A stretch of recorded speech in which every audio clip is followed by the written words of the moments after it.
Hey y'all, welcome back. So today, believe it or not, it's actually been 2 years since my sea monkeys on Mars hatched. They've been living and reproducing and creating different generations of colonies.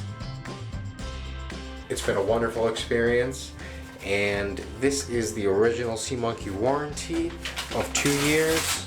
I can just rip that. It's been more than 2 years, and I guess for one little grand finale, we're gonna feed these guys 1 tablespoon of their growth food. We're gonna aerate the tank a little bit.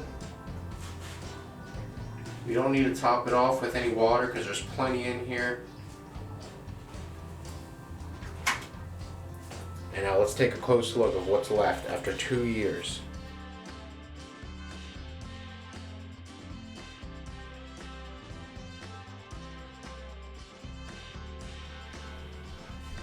I haven't seen any adults here in a while. It's been babies for quite some time. And I think that's how it's going to be for a long time.